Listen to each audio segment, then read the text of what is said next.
Et bonjour à tous, aujourd'hui on se retrouve pour une petite vidéo débrief sur 2020-2021, ce qui s'est passé, ce qui se passe, ce qui va se passer. Si vous êtes abonné à ma chaîne, vous connaissez déjà sûrement Wakid, un autre youtubeur qui fait de la cybersécurité, qui a un peu plus de 80 000 abonnés. Et l'année dernière, il a perdu sa chaîne YouTube. Et puis il l'a récupérée, et il l'a reperdu. Et il l'a récupéré. Comme quoi, on n'apprend jamais de ses erreurs. Et bien en fait, tout simplement, Wakid, il a monétisé sa chaîne YouTube. Et le fait de monétiser une vidéo sur YouTube, et bien en fait, il va y avoir un examen manuel qui va être fait de la vidéo. Et si cet examen manuel est vérifié, ça veut dire que la vidéo a été approuvée par YouTube et qu'elle respecte le règlement, la politique de contrôle de YouTube. Et donc, Wakid, vu qu'il avait monétisé ses vidéos, sa vidéo avait été déclarée conforme par YouTube, il y avait eu un examen manuel dessus. Et YouTube a clôturé son compte, a fermé sa chaîne YouTube en disant telle vidéo ne respecte pas le règlement. Donc Wakid, il a juste repris en fait la capture d'écran de la vidéo qui avait été approuvée, il leur a dit bah regardez, vous l'avez regardée vous-même et vous avez dit vous-même qu'elle correspondait bien, qu'elle respectait bien le règlement. Et donc YouTube n'a eu d'autre choix que de rouvrir sa chaîne et de remettre en ligne sa vidéo. Et donc ça c'est arrivé 2 fois. Alors pourquoi je vous parle de ça aujourd'hui? Eh bien tout simplement puisque comme vous le savez, j'ai fait une vidéo je me barre de YouTube et j'ai remis l'intégralité des vidéos, des tutos de processus sur une instance Peertube pour qu'il soit accessible par la totalité d'entre vous. Dans le même temps, j'ai repassé toutes les vidéos existantes sur la chaîne en non répertorié puisque j'avais eu un avertissement sur YouTube. Cet avertissement, en soi, il n'était pas si grave, mais le problème, c'est que si j'en prenais un deuxième, donc si j'avais une autre vidéo qui ne respectait pas le règlement, j'avais donc 2 avertissements, et donc la chaîne était clôturée, fin du game. C'est pour ça que j'ai repassé toutes les vidéos en non répertorié, comme ça personne ne pouvait y accéder, et donc personne de mal intentionné pouvait signaler le contenu de la vidéo à YouTube. Alors pourquoi j'ai monté ma micro-entreprise? Alors, je vais casser un mythe tout de suite, je vais ébranler les rêves de certains. C'est pas du tout pour la YouTube Money. Hein. Si j'ai 10 balles à l'année, ce sera déjà énorme, sans compter les taxes. Non, en fait, derrière tout ça, ce qui m'intéresse, c'est de pouvoir donc monétiser la chaîne et de demander à YouTube de faire un examen manuel de chaque vidéo. Donc là, j'ai passé mon dimanche matin à activer la monétisation de chaque vidéo sur la chaîne et pour chaque vidéo, j'ai dû demander un examen manuel. Donc j'ai passé mon dimanche à faire ça, j'étais très content. De cette façon, en fait, on va pouvoir sécuriser le contenu. Si YouTube me dit que telle vidéo respecte le règlement et qu'elle peut être monétisée, et ben dans ces cas-là, on sera à l'abri en cas de signalement et YouTube ne pourra pas supprimer le contenu puisqu'il aura dit précédemment que la vidéo respecte. Donc il ne peut pas revenir sur ce qu'il a dit.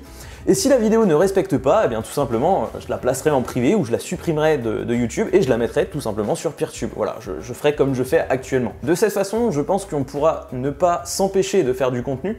On pourra toujours faire des vidéos sur des attaques de brute force de compte Facebook par exemple, des trucs du genre. Donc voilà, du coup j'ai fait donc, la demande de création de micro-entreprise au mois de février, mi-février exactement.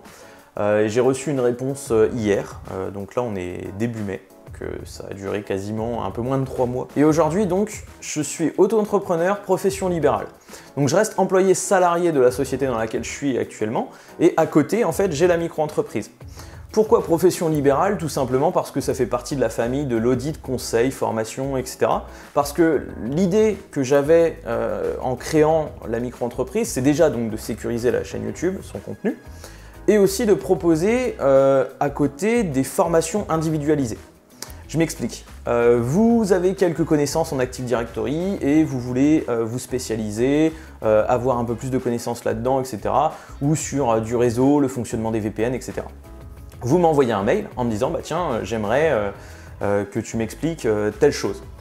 Je pourrais vous répondre bah tiens, je te propose telle date, une session de 2, 3, 4 heures avec un devis.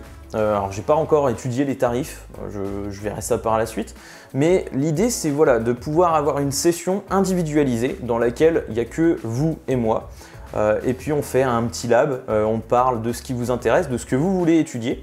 Moi ça me permet de vous partager mes connaissances, et puis vous ça vous permet d'avoir quelque chose d'un peu plus rapproché, vous n'aurez pas plein de monde autour. Par exemple, j'ai remarqué que quand je faisais des vidéos CTF ou King of the Hill en live, il y en avait pas mal d'entre vous qui hésitaient en fait à poser des questions, qui n'étaient pas forcément à l'aise parce qu'ils avaient l'impression de déranger ou autre. Et c'est justement ce truc-là que j'aimerais retirer pour permettre que ce soit un peu plus un peu plus réactif, un peu plus complice, que ça vous permette en fait de vous affranchir, d'être avec tout le monde, ceux qui ont peur, ceux qui veulent pas, ceux qui osent pas. Donc voilà, j'aimerais retirer ce petit côté-là. Mais attention, hein, comme je l'ai dit tout à l'heure, je fais pas ça pour l'argent, sinon j'aurais fait autre chose. Mais en fait, l'idée c'est de pouvoir monétiser tout ça pour pouvoir faire vivre la chaîne. Dans tous les cas, en France, une société, si vous faites rentrer de l'argent dans la société, vous ne pouvez pas le dépenser comme ça. Je ne vais pas me lever demain et puis m'acheter du dentifrice avec la carte de la micro-entreprise. C'est pas possible. L'argent qui est dans la société doit être dépensé pour la société. Donc ce que j'ai comme idée, c'est de pouvoir déjà faire un petit pécule, un petit gain, on va dire, sur la société, et ensuite se servir de cet argent-là pour, par exemple, proposer ce qu'on avait fait la dernière fois, proposer des concours, vous faire gagner des Raspberry par exemple, ou je sais pas, d'autres matériels, vous proposer, alors le contexte actuel ne le permet pas forcément, mais vous proposez des events en présentiel, je sais pas, se rencontrer, faire une LAN party, enfin ça peut être plein de choses, Là pour le moment, c'est vraiment, j'ai envie d'accentuer en fait, de booster un peu la chaîne, de sécuriser son contenu, de la mettre en avant. Puisqu'il faut savoir aussi que YouTube, forcément, va mettre en avant les contenus monétisés. Parce qu'un contenu monétisé, ça veut dire plus de publicité, ça veut dire plus de revenus pour le YouTuber, mais plus de revenus pour YouTube. Et donc forcément, un contenu qui va rapporter plus d'argent pour YouTube sera plus mis en avant par YouTube qu'une vidéo qui lui rapporte moins. C'est logique. En tout cas, voilà pour tout ce qui est micro-entreprise, avenir de la chaîne YouTube, voilà ce qu'il en est. Sinon, il s'est passé plein d'autres trucs cool. En 2021, il y a eu ma première rump, ma première conférence qui s'est passée pour le Midnight CTF. C'est l'ESNA de Bretagne, qui est une école en fait de cybersécurité, qui a organisé un CTF et j'ai pu présenter une conférence sur le pivoting simple et le double pivoting avec Socat et Chizel. C'était vachement bien. Ça m'a beaucoup plu, j'étais très stressé, heureusement ça va sur le rendu final, ça s'est pas trop vu, donc je suis assez satisfait. Il y avait 300 personnes à peu près qui regardaient le live, j'ai eu un peu les flippettes quand même, mais ça va, ça s'est bien passé, donc je suis très content. Ah et oui, il y a eu la certification VHL aussi qu'on a passé avec Wicked. Enfin quand je dis on l'a passé chacun de notre côté, mais on s'est un peu dynamisé, on s'est motivé ensemble pour pouvoir la passer. C'était une très bonne expérience, mais je vais pas détailler aujourd'hui parce qu'on fera une vidéo dédiée sur le sujet. Il y a des anecdotes très croustillantes, c'était très drôle, vous verrez. Et bah, d'ailleurs, s'il y a bien une rencontre que je regrette pas du tout sur YouTube, c'est celle avec Wicked. La première vidéo que j'ai faite avec lui, j'étais hyper stressé. Je me suis dit, c'est le YouTuber qui a 2 fois plus d'abonnés que moi, qui traite des mêmes vidéos, qui est dans le même secteur de la cybersécurité, faut pas que je me rate. Et au final, c'est une personne qui est hyper humble, respectueuse, qui a des super compétences. Donc je sais que tu regardes cette vidéo, donc merci à toi d'être comme ça. On a un super feeling ensemble et bah, je souhaite que ça continue. La preuve, on fait des certifications ensemble, on s'est vachement bien amusé, c'était trop cool. Donc peut-être l'OSCP, peut-être ensemble, on verra. C'est cool, on s'entend vraiment très bien. Et d'ailleurs, pour la petite histoire, pendant qu'on passait la certification, je lui ai dit que je voulais me remettre un peu au sport. Et pour ceux qui connaissent Wicked, vous savez que c'est un grand sportif. Et du coup, depuis, il me harcèle moralement. Tous les jours, il m'envoie un message. Est-ce que tu as fait ta séance? Est-ce que tu as fait ta séance? Hello chef, code 9. Juste pour savoir, est-ce que tu as fait ta séance aujourd'hui? Proc, dis-moi, tu as fait ta séance aujourd'hui? Est-ce que tu as fait ta séance aujourd'hui? J'avais une question pour toi, dis-moi. Est-ce que tu as fait ta séance aujourd'hui? Monsieur Processus Thief, est-ce que vous avez fait votre séance aujourd'hui? Ouais, Proc, dis-moi, est-ce que tu as fait ta séance aujourd'hui? Non, d'ailleurs, Ouais. Salut Proc, dis-moi, tu as fait ta séance aujourd'hui? Lâche-moi! Non, sans plaisanter, je suis vraiment très content de ce que la chaîne devient.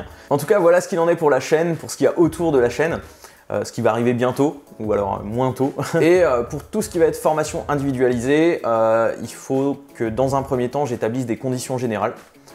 Puisque dès qu'il y a de la prestation, dès qu'il y a de la formation, il faut juridiquement pouvoir se protéger. On ne sait jamais, donc pour ça je vais faire appel à des personnes dont c'est le métier, je vais aller voir des avocats, des personnes qui sont dans ce métier-là, parce que moi j'y connais rien, chacun son truc, et du coup une fois que tout ça se sera établi, on verra pour mettre en place ce système-là, mais je pense que je le redirai dans une prochaine vidéo. Quand tout sera prêt, je l'officialiserai directement sur le site des tutos, par Discord, Twitter, YouTube, etc. Je vous annoncerai tout ça. Donc voilà un petit peu les infos, je suis très content de ce qui se passe cette année. Ça va redynamiser un petit peu la chaîne, il va se repasser de belles choses je pense. Et en tout cas, je vous remercie encore une fois. J'ai l'impression que je le fais pas souvent et j'ai envie de le faire. Franchement, merci pour tout ce que vous faites parce que vous me suivez partout. Vous venez sur Twitter, sur Discord, sur YouTube, sur Peertube, vous êtes toujours là. Et ça fait 5 ans que la chaîne elle vit et enfin, on continue de grossir, on continue de faire des choses cool, des choses top. Et on s'ennuie pas en fait. On s'ennuie pas parce que il y a toujours des petits projets. Là par exemple, l'application. Parlons-en. L'application Android. Bon, ok, elle a fonctionné, elle fonctionne plus trop. Il y a pas mal de bugs, donc il faut que je m'y mette. Ça fait très longtemps que j'ai pas développé en Android. J'ai essayé de voir pour la refaire totalement en Flutter, pour pouvoir la compiler en Android et pour iOS aussi.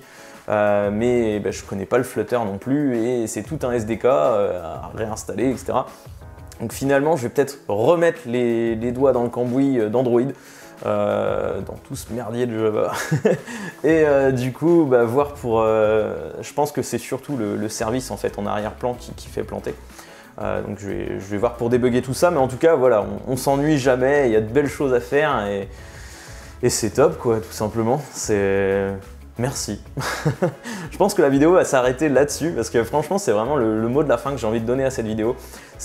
On a fait de super choses en 2020, on a commencé à faire de belles choses en 2021 et il y a encore de meilleures choses qui s'annoncent pour la suite. Donc franchement c'est top, je suis trop content.